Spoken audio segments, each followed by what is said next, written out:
More, we have DD India's Akshay Dongre joining us on this. Well, Akshay, has India carried out successful test launches of the Prithvi-2 and Agni-1 ballistic missiles off the Odisha coast? What do these achievements indicate about the current state and advancement of India's missile and strategic defense capabilities?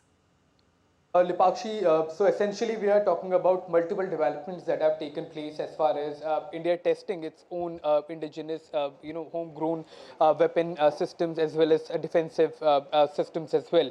Now that includes, as you rightly mentioned, Prithvi-2, Agni-1, then there is Akash Prime as well as INS Nistar. So all of these weapon systems not only talk about or rather take care of one domain of modern warfare, but multiple domains. For example, the INS Nistar that is also indigenously developed for most of it takes care of India's growing submarine operations. Now, as you have rightly said, that this is a supportive diving vessel. It helps in salvage operations. It helps in retrieving any of the assets that have lost underwater. It also helps in recovering sunken submarines. It has capabilities of carrying out multiple operations when it comes to underwater domain. If you look at the Akash Prime, that is the upgraded version of the Akash air defense system that India already has and has demonstrated quite well during Operation Sindoor. What we have gotten to know from the DRDO as well as sources in the Indian Armed Forces is that the homegrown radio frequency that has now been embedded into the Akash Prime gives it further capabilities to withstand any kind of terrain, any kind of weather conditions, to pinpoint its target and hit it with pinpoint accuracy. And if you talk about that is the aerial domain as well as the land domain.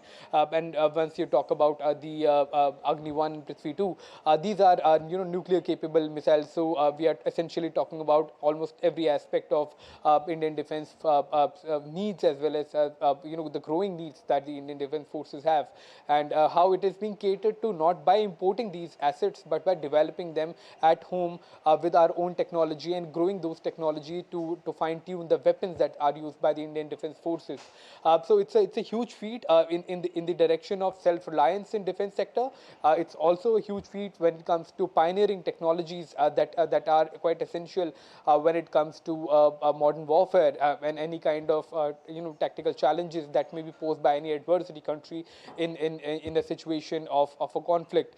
So all in all, these developments are not only establishing Indian defense forces as a more reliable, more structured and more self-reliant defense force, but also making India quite ready to step up its role as a major defense exporter to the world, because these kind of complex technologies that are being developed now are clearly because of the kind of weapon defense system that have been developed in the last several years, and now we are upgrading from that from simple defense systems to more complex one like the ones we have seen. Absolutely huge as far as the self-reliance of Indian defense sector is concerned. Also, Akshay, the commissioning of INS Nistar marks a significant milestone simultaneously in India's drive for indigenous defense production. How does this vessel stand apart from the conventional naval support ships, and why is it considered a critical asset for enhancing the Navy's underwater rescue and recovery capabilities?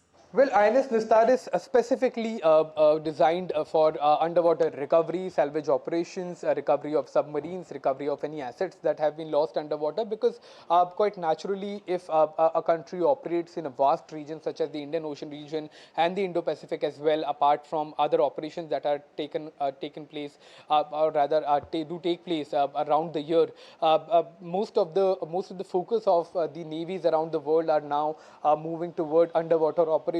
And that brings in focus to submarines back again, especially the nuclear submarines that the world is looking more inclined towards, given their capabilities of operating for unlimited number of hours without the requirement of refueling.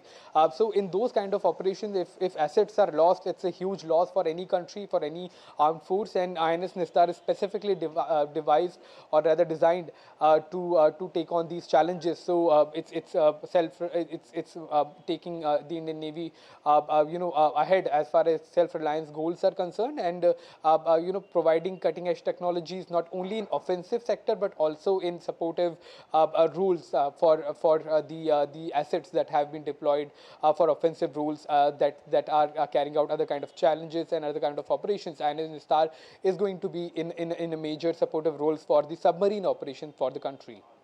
All right, Akshay, thank you so much for all those details.